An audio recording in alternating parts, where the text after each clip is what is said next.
Olá, pessoal. Hoje nós iniciaremos o estudo sobre alimentação por catéter. Nós vamos abordar os acessos gástricos interais e, posteriormente, os parenterais. Esse conteúdo ele é extremamente importante na prática da enfermagem, porque muitos hospitais, muitos pacientes que estão hospitalizados, eles dependem desses dispositivos para receber nutrição, hidratação e até mesmo a medicação de uma forma segura. A alimentação por catéter, ela é um recurso terapêutico utilizado quando o paciente ele não consegue se alimentar adequadamente pela boca, mas ainda necessita receber nutrientes para manter as suas funções vitais. A equipe de enfermagem, ela desempenha papel fundamental na instalação dos cuidados, administração de dieta, monitoramento do paciente e prevenção de complicações.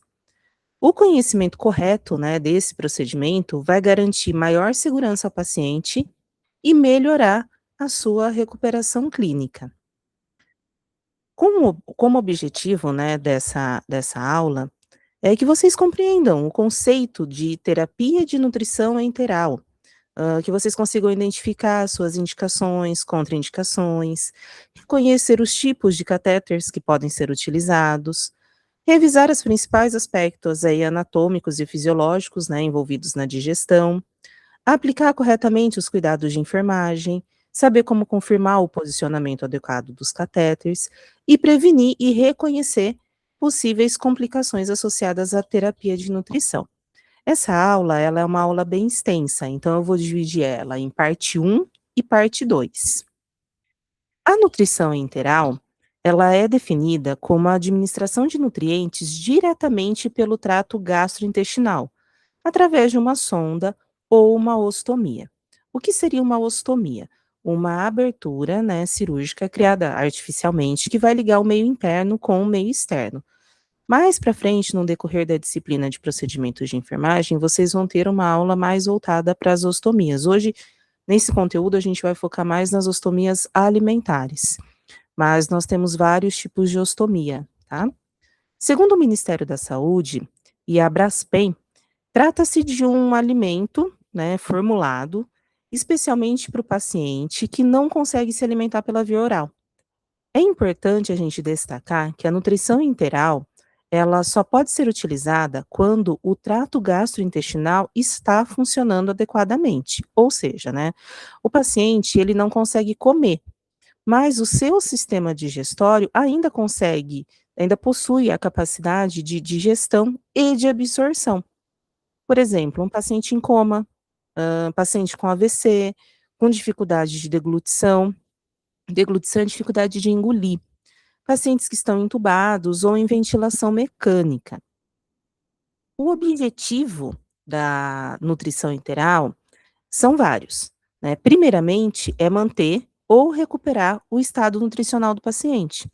E também busca prevenir a desnutrição, que pode aumentar aí o risco de infecção, atrasar processos de cicatrização e prolongar os períodos de internação. Outro objetivo importante é favorecer a recuperação clínica, fortalecer o sistema imunológico e reduzir complicações. Quando bem indicada, a terapia enteral, ela reduz o tempo de internação, ela diminui custos hospitalares e ela melhora a qualidade de vida do paciente. Porque às vezes o paciente, ele se encontra num quadro aonde ele não consegue se alimentar somente pela via oral, ele precisa de auxílio, ele precisa complementar. Isso, pessoal, também é uma coisa que vocês vão ver. Às vezes o paciente está com um catéter de alimentação, de nutrição enteral, mas ele também se alimenta pela boca. Isso pode ser uma alimentação conjunta. Então, ele se alimenta por via oral, mas ele não consegue ingerir todos os nutrientes que ele precisa. Então, faz a complementação através do catéter.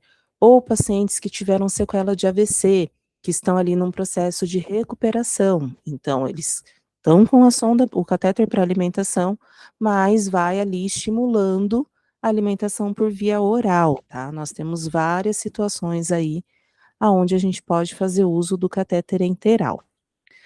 Eu vou fazer aqui uma breve revisão anatômica com vocês, tá? Antes da gente estudar propriamente dito os catéteres, a gente vai revisar um pouquinho o trajeto fisiológico dos alimentos. Ele começa pela boca, que é onde ocorre a mastigação e a mistura ali do alimento com a saliva, iniciando a digestão. Depois a gente tem o esôfago, que é um tubo muscular responsável por transportar o alimento até o estômago. Depois temos o estômago, né, que realiza ali o armazenamento temporário e a digestão inicial. O intestino delgado, que é dividido em duodeno, jejuno e íleo, e que é o principal local de digestão e absorção de nutrientes.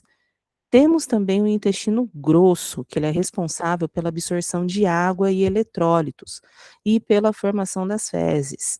Tanto que a gente vai ver no decorrer dessa aula que se a gente coloca a dieta para passar muito rápido, o paciente pode ter um quadro de diarreia, porque a dieta ela passa muito rápido ali pelo intestino grosso, e como é o intestino grosso que absorve a água, dando também o aspecto às fezes, as fezes elas ficam líquidas, tá?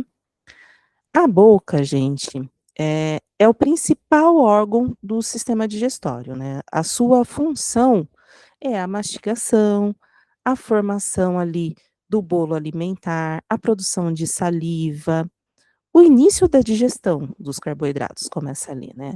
Além da digestão, a boca ela também participa muito da fala, da comunicação, e os catéteres, eles podem ser introduzidos ou ostomias, ou através do nariz, ou através da boca. As principais indicações, né, a gente estava eu dei alguns exemplos para vocês. A nutrição enteral, ela é indicada em diversas situações clínicas. Quando a gente pensa em partes neurológicas, pode ser um paciente que teve um AVC, que está com AVC é acidente vascular cerebral, tá? Pode ser Parkinson, demências avançadas, traumatismo craniano, aquele paciente que está em coma. Pensando em questões oncológicas, os pacientes com tumores que dificultam a alimentação por via oral. Pensando em pacientes críticos, né, aquele paciente da UTI, da ventilação mecânica, um grande queimado, um paciente politraumatizado. Além dessas situações, a gente também tem aí a desnutrição grave, o pós-operatório complexo, doenças inflamatórias intestinais e a fibrose cística. A nutrição enteral, ela é considerada a primeira escolha quando o trato gastrointestinal, ele está funcionando. Isso ocorre porque ela mantém a fisiologia normal do sistema digestório, preserva a mucosa intestinal e apresenta menor custo quando a gente compara com a nutrição parenteral. A nutrição parenteral a gente vai ver um pouquinho mais para frente nessa aula, tá? Além disso, a nutrição enteral, ela oferece menor risco de infecção e de complicações metabólicas. Aqui a gente tem a intubação gastrointestinal. O que que é a intubação gastrointestinal? É a introdução de um catéter através da narina até o estômago ou até o intestino. Esse catéter também pode ser passado através da cavidade oral, mas vocês vão ver bastante os pacientes com esse catéter através do nariz. Então a gente vai introduzir ele na cavidade nasal e ele pode chegar até o estômago ou até o intestino. Aqui na imagem eu coloquei para vocês, ó, aqui entrando pelo nariz, chegando até o estômago, aqui entrando pelo nariz e chegando até o intestino. O catéter enteral, ele pode ter finalidades nutricionais, como, por exemplo, a própria administração da dieta. Ele pode ter a função medicamentosa, né, que é a administração de medicamentos, pode ter função terapêutica, como a descompressão gástrica, e pode ter a função diagnóstica, que é ali a coleta de amostras para exame. Quando que é contraindicado eu passar um catéter enteral? Nem todos os pacientes, eles podem receber alimentação enteral. A gente tem algumas contraindicações que a gente chama de contraindicação absoluta. Essa contraindicação absoluta, ela acontece quando o trato gastrointestinal ele não funciona, tá? Então eu não tenho como colocar a dieta ali para chegar no estômago, porque o trato gastrointestinal não está funcionando. Quais seriam esses casos? Alguns exemplos. A perfuração intestinal. Então tem ali uma perfuração e a gente tem um extravasamento do conteúdo para a cavidade abdominal. A obstrução intestinal completa, aqui ó, tem um exemplo para vocês, né, a gente tem ali um bloqueio do fluxo intestinal, não está funcionando, a nutrição ela não vai conseguir passar. A gente tem a isquemia intestinal. O que que é isquemia intestinal? Algo bloqueia o fluxo sanguíneo para uma porção do intestino. Então, essa porção que não vai receber o fluxo sanguíneo, quem leva o oxigênio é o sangue. Então, se não chega sangue, não chega oxigênio e essa parte do tecido ele acaba morrendo. E a quarta indicação é o ilho paralítico. O que que é o ilho paralítico? É a ausência do movimento intestinal. Então, não tem a mobilidade ali, não tem os movimentos peristálticos, então a gente também não consegue passar a dieta. Essas são contraindicações absolutas, tá?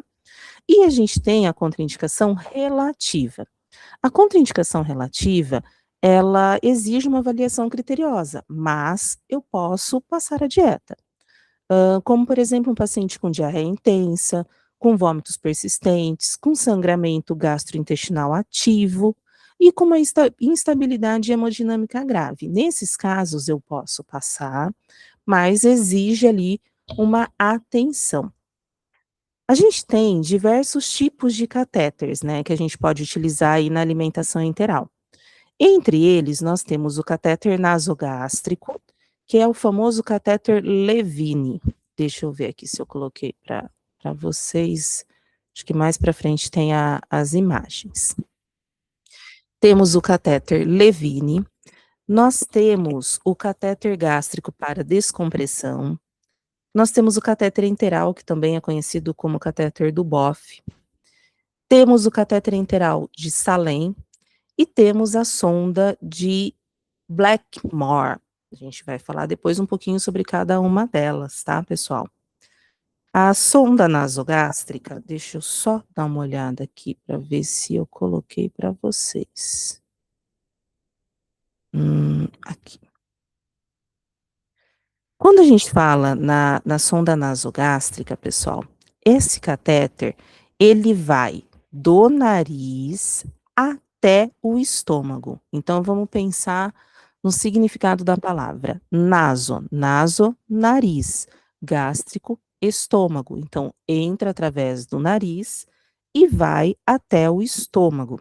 Esse catéter nasogástrico, também conhecido como catéter Levine, ele é utilizado por um curto período de tratamento, tá? Se o paciente for ficar muito tempo com o catéter, não é indicado usar o catéter nasogástrico. Uma das principais indicações do catéter nasogástrico é a descompressão gástrica ou o lavado gástrico, tá? Não necessariamente a administração de dieta ou de medicamentos. Ah, Nath, mas e se o paciente estiver se alimentando por um catéter gástrico? Às vezes ele está com esse catéter gástrico porque vai ser um curto período de tempo, até ele ser transferido para uma outra instituição e eles passarem o catéter enteral. O catéter enteral, ele vai passar pelo nariz e vai até o intestino delgado, tá? Então, catéter nasoenteral, naso, nariz, enteral, intestino delgado. Então, ele já vai mandar a dieta diretamente para o intestino. No caso do catéter gástrico, ele vai mandar a dieta para o estômago. Depois nós temos a gastrostomia e a jejunostomia. A gastrostomia é quando se faz um acesso direto ao estômago através da parede abdominal.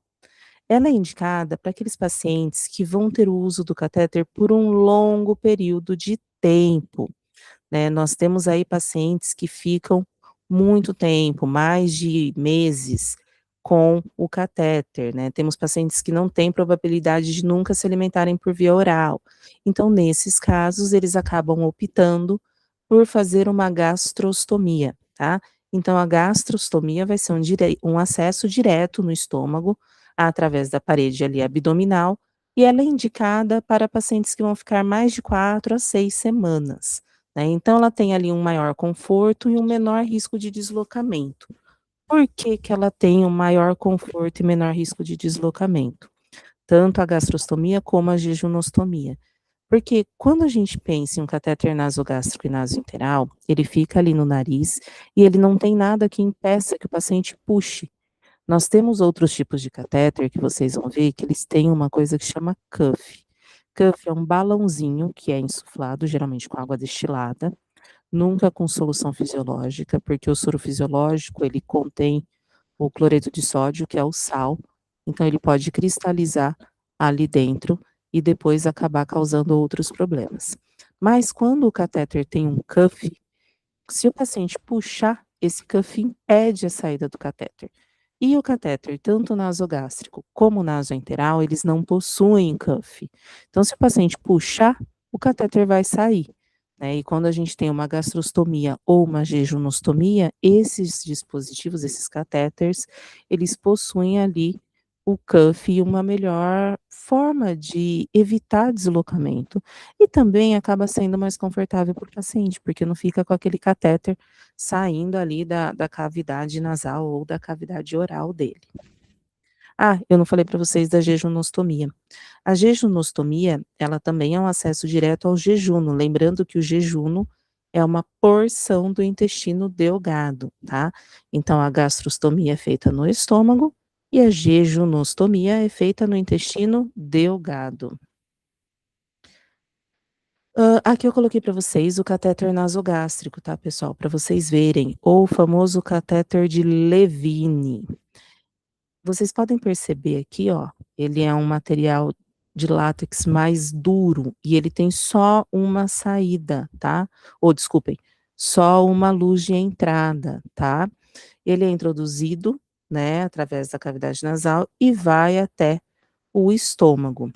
Ele é um dos tipos mais comuns utilizados para aspiração gástrica, para administração de medicamentos ou dietas. Porém, lembrando que não é a primeira opção utilizar ele para administração de medicamentos e dietas. Posso usar? Posso, mas se for por um período curto, se for um período muito longo, a gente vai passar um catéter enteral. Ah, não, vai ser meses, anos, talvez o resto da vida. Aí a gente opta por fazer uma ostomia, tá? O catéter gástrico, gente, ele tem ali a função de descompressão. Essa é uma das principais funções dele, tá? O catéter Levine, ele é uma das sondas mais utilizadas, né? A gente já falou sobre isso. E ele pode ser utilizado para descompressão, que é a retirada de gases da cavidade abdominal, do estômago. Também para retirada de líquidos, de secreções. O objetivo do catéter nasogástrico na descompressão, que é a principal função desse catéter, é aliviar a pressão e a distensão abdominal, especialmente naqueles pacientes que estão com alguma obstrução ou pós-operatório, tá? Então, para deixar claro aí para vocês, o principal objetivo do catéter gástrico é a descompressão gástrica. Eu até posso utilizar ele aí para outras funções, mas não é a principal função dele. Aqui a gente tem o catéter enteral ou o catéter do Boff, tá? Ele é um catéter de pequeno calibre, ele possui na ponta aqui, ó, tungstênio. Esse tungstênio, ele facilita a progressão até o intestino e ela é radiopaca. O que que é isso? Ela aparece no raio-x. Quando o paciente passa um catéter enteral, a gente precisa depois fazer um raio-x para confirmar o posicionamento desse catéter, para ver se ele realmente chegou no intestino. Por que isso? Quando eu passo o catéter enteral, primeiro ele vai ficar ali no estômago e depois, através dos movimentos peristálticos, que ele vai chegar no intestino. Então, eu passo o catéter, espero algumas horas e faço a radiografia para ver se ele chegou no intestino do paciente. Esse catéter, ele tem uma ponta de tungstênio, ele tem 2 luzes, 2 entradas, e aqui a gente tem um fio guia, tá? Esse fio guia, ele vai passar por dentro desse catéter, e a gente só vai retirar ele depois que a gente tiver a confirmação do posicionamento desse catéter através do raio-x. Então, o catéter do Boff, ele tem como principal indicação a nutrição enteral prolongada, a administração de medicamentos, tá? Ela possui um maior conforto para o paciente.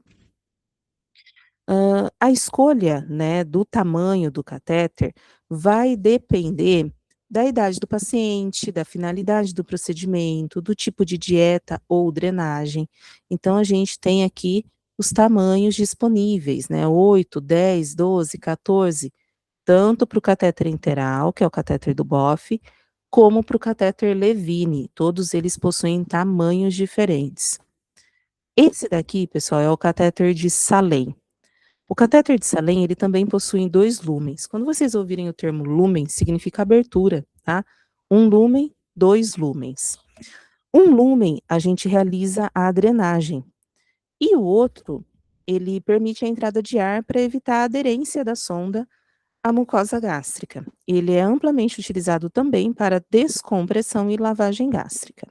A descompressão, a gente já falou, né, que é a remoção do ar ali da cavidade abdominal do estômago do paciente. E a lavagem gástrica, gente, vamos pensar um paciente que fez uso abusivo de medicamentos, aí a gente precisa fazer um lavado gástrico. Então passa-se uma substância, né, através desse catéter, um carvão ativado, por exemplo, e aí depois aspira essa substância, esse carvão ativado, e vem junto com o carvão ativado o medicamento. O carvão ativado, ele funciona como se ele fizesse um filme ali no estômago para interromper o processo de absorção, e ele também unifica as partículas que sobraram ali, que iniciaram o processo de digestão, para na hora que a gente aspirar o carvão ativado junto com as partículas de medicação que foram ingeridas, tá?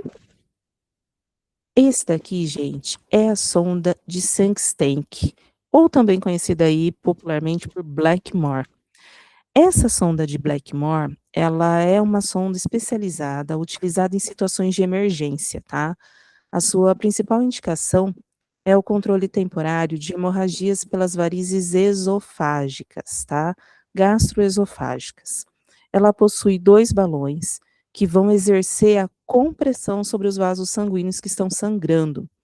Ele é um procedimento extremamente complexo e que exige um monitoramento rigoroso.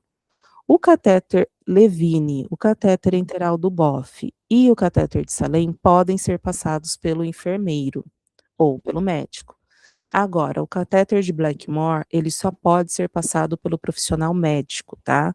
O profissional técnico, ele não passa nenhum tipo de catéter desses, porém ele que vai fazer o manuseio desse catéter após a sua passagem, que vai fazer dieta, de medicação, aspiração de conteúdo gástrico.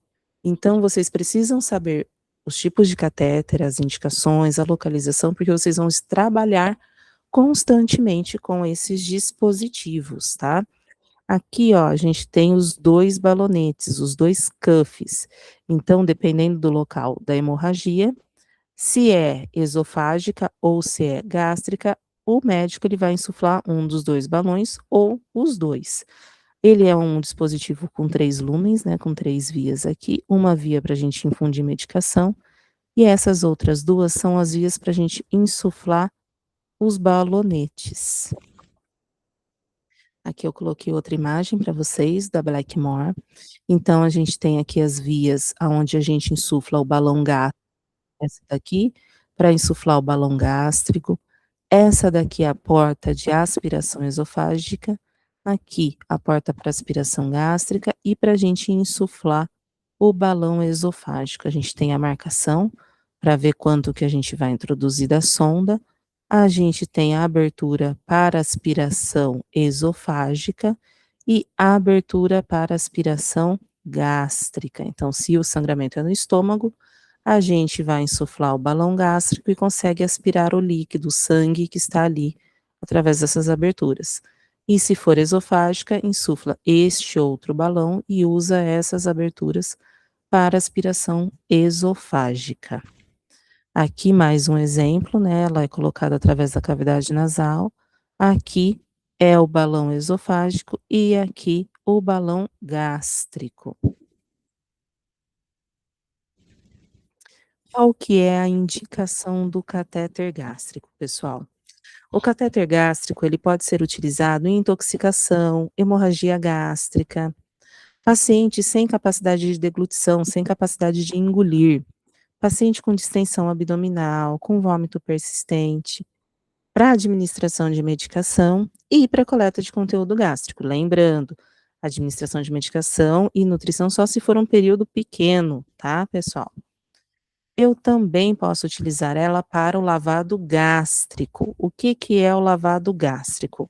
O lavado gástrico é quando a gente introduz, né, ali a sonda e depois faz a retirada de líquidos do estômago para remoção de substâncias tóxicas, que nem eu já falei para vocês. Após o procedimento, pode ser administrado o carvão ativado para reduzir ali a absorção e atualmente é realizado apenas em situações específicas sob indicação médica. A inserção do catéter gástrico. Quando a gente vai passar um catéter gástrico, é o enfermeiro que vai fazer esse procedimento e ele vai fazer uma medição, porque senão eu vou falar assim: como que eu sei quanto que eu tenho que introduzir desse catéter? Então, a gente vai fazer uma medição da ponta do nariz, deixa eu ver se eu tenho uma imagem aqui. Não, depois eu vou colocar para vocês uma imagem para vocês verem essa medição que a gente faz. Então vai ser da ponta do nariz ao lóbulo da orelha até o apêndice chifoide. Aí a gente inclui mais 10 centímetros, tá, pessoal? Essa mensuração ela vai auxiliar e garantir que a extremidade da sonda alcance corretamente o estômago. O catéter nasoenteral, ele já vai ser posicionado, pessoal, no duodeno ou no jejum. Então, o catéter gástrico fica posicionado no estômago. O catéter enteral, ele fica posicionado aí no duodeno ou no jejum. Os nutrientes administrados, eles vão ser absorvidos diretamente no intestino delgado.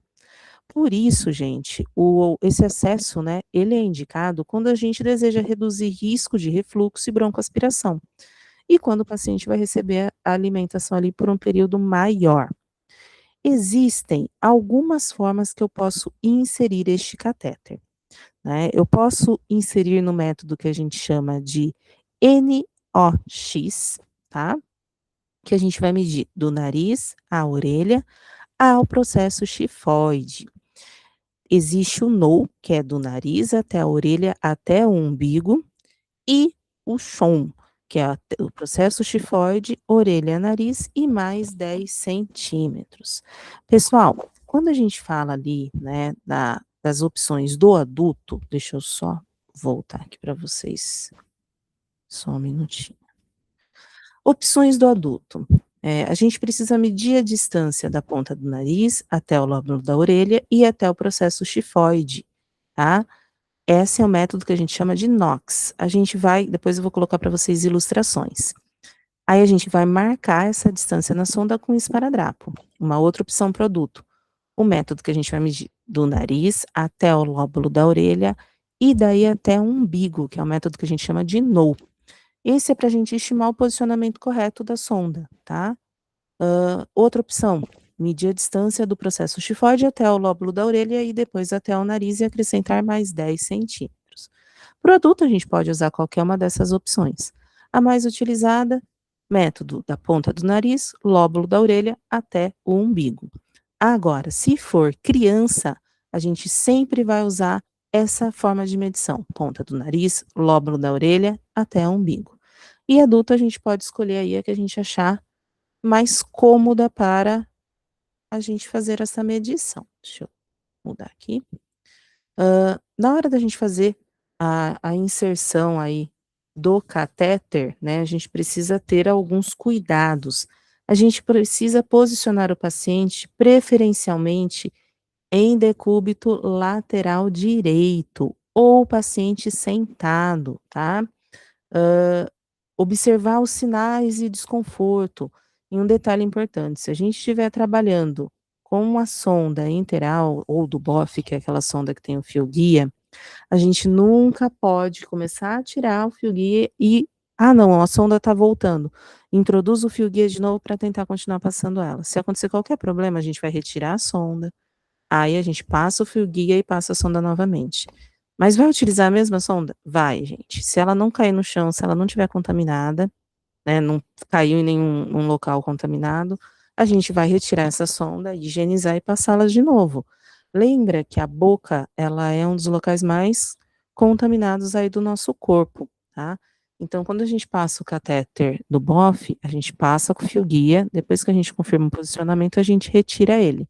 Mas a gente vai falar melhor disso nos próximos slides, tá. Aqui, pessoal, ó, eu tenho o catéter nasoenteral, tá, que a gente vai fazer aí o raio-x para confirmar o posicionamento. Após a inserção, né, a extremidade do catéter leva quase 24 horas para chegar ao intestino. E a gente vai confirmar esse posicionamento através do raio-x. Aqui a gente tem uma imagem do catéter, ó. Tá vendo essa partezinha aqui, ó? É a extremidade do catéter nasoenteral. Então, ele já está ali na primeira porção do intestino. Então, quando a gente faz o raio-x, a gente consegue visualizar. E o correto é o médico só liberar a administração de dieta ou de medicação após a confirmação do posicionamento do catéter.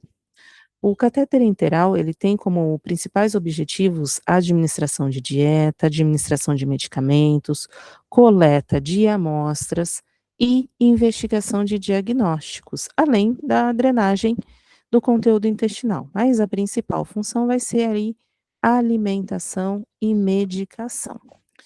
Pessoal, nessa primeira parte, nós estudamos os fundamentos da nutrição enteral, os principais tipos de catéter e as suas indicações. A gente também deu uma revisada aí nos aspectos anatômicos, né, e os cuidados necessários para garantir a segurança do paciente. A terapia de nutrição enteral, ela é uma ferramenta essencial para a assistência de enfermagem. E o conhecimento sobre as indicações, contraindicações, tipos de acesso, técnicas de inserção e cuidados de manutenção, ela vai permitir oferecer um atendimento seguro, humanizado e baseado em evidências. Então lembre-se, não basta a gente saber passar uma sonda, né, o profissional de enfermagem, ele precisa saber compreender por que ela está sendo utilizada, quais são os seus riscos, como monitorar o paciente e como agir diante de possíveis complicações. Esses conhecimentos é o que vai diferenciar uma execução mecânica de uma assistência segura e de qualidade. Espero que vocês tenham gostado desse conteúdo e a gente se encontra na nossa próxima aula.